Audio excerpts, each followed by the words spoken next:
Good morning, ladies and gentlemen. It's John Wilson, and it's May the 7th. Hi, how are you? I hope everything is going well for you and your family. Ladies and gentlemen, have a look at the next 10-minute clip following on from this upload, okay? It was a Rumble upload from a lady by the name of Anna von Ritz. She done it on April the 25th. And I'll put the link down in the description with this upload video. I've taken this 10-minute part out of this interview. Have a look at the whole interview if you wish. But it relates to the American unions and their role in what has unfolded over the last few years with this belligerent government in America, the same as Australia. We have a belligerent occupation, the same as America. And ladies and gentlemen, there's some big liability and big culpability issues coming down the shit chute for these people in the American trade unions. Very big issues. Now, I also think there's going to be some RICO laws applied to them, some criminal laws, and you're going to see a lot of them go to jail. Ladies and gentlemen, this is the same in Australia. We have a different set of parameters, different constitutional laws, etc., but the same criminal acts. The same criminal acts have been perpetuated upon the people of America, as indeed here on the people of Australia. Have a look at this next 10-minute upload, ladies and gentlemen. It's interesting. I'm going to pursue this matter. These Australian trade unions have to be held accountable for their criminal actions that they've got up to in this country. Okay, big problems are coming for these people. Thanks, ladies and gentlemen. John Wilson, national spokesman, 7th of May, over and out. It's an interlocking management system where they're basically all working together and colluding toward a common end to benefit themselves at the expense of their employers. And, you know, as we go forward, the kind of structure I'm describing to you that's so run amok, the only force that's there that could possibly keep them on the straight and narrow without military intervention or a popular uprising of some sort is the public employee unions. But I don't know if you're all aware of this, but the American Federation of State, County, and Municipal Employees is the largest labor union by far in the entire world. Can you repeat the name of that? American Federation of State, County, and Municipal Employees. It's the largest labor union in the world. And if they were to say stop, everything would stop. All of this corruption could be addressed by the workers themselves. So that's one of the pressure points and linchpins that I think has been overlooked, because what we're looking at is run-amok management that is threatening the lives and the livelihood of millions of workers. You know, we're all sitting here worrying about, you know, what happens to the pensioners when the Social Security funds give out.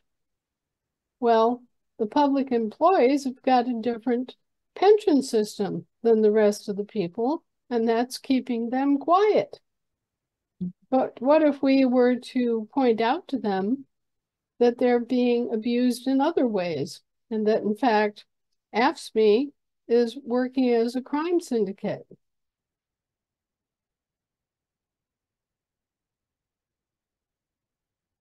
Because they are implementing crime, literally. Every kind of dereliction of duty, negligence,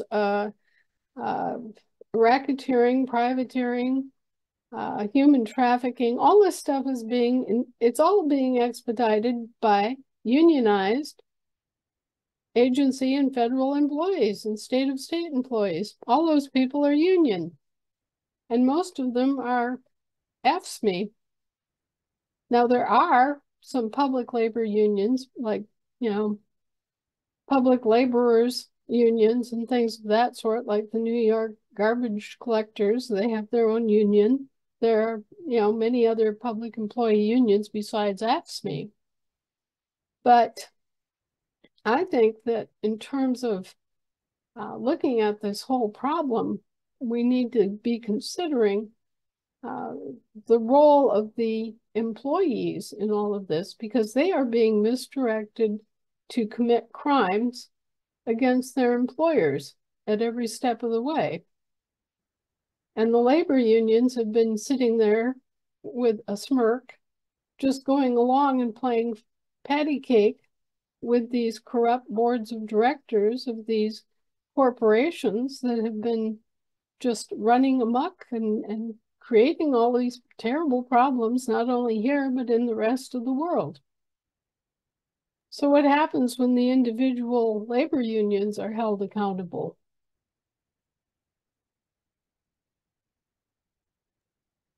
I would imagine that the mob bosses of those unions end up telling the union members how things are going to go and how they're going to vote. And they put pressure on the union members to toe the line. Because I've seen it with teachers' unions. That's what they do to the teachers' union. So it's got to probably be the same kind of a thing with these AFSCME employees. Now, are postal workers also AFSCME? They're unionized. Are they? All do you the think public employees are unionized? Would they be members of this particular union? No, they have their own union. Okay. Postal employees have their own union. But all of these public employee unions are, naturally responsible for part of this, because it's their members who are committing the actual crimes in the trenches. It's their people who are going around and surveilling us. It's their people who are, at the hospitals collecting birth certificates. It's their people who are doing the dirty work. And even though they're doing it unaware, not realizing that what they're doing is wrong, or that the way they're doing it is wrong, they're still the ones that are at the end line, standing there as the fall guy. You see what I mean? Because all these boards of directors and the members of Congress can pretend that, oh, we didn't know that that was happening. They just wash their hands like Pontius Pilate. Oh, you can't expect me, Senator Poobah, to know what's happening at a post office in Maine.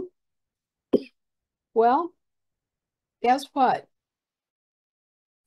That leaves all those government employees liable for crime. And it leaves all those people without any kind of insurance or bonding or anything. I mean, okay, let's pretend you're a clerk of a court and you're just going along, filing your paperwork, making sure that the numbers on the papers all match, doing your clerkly thing.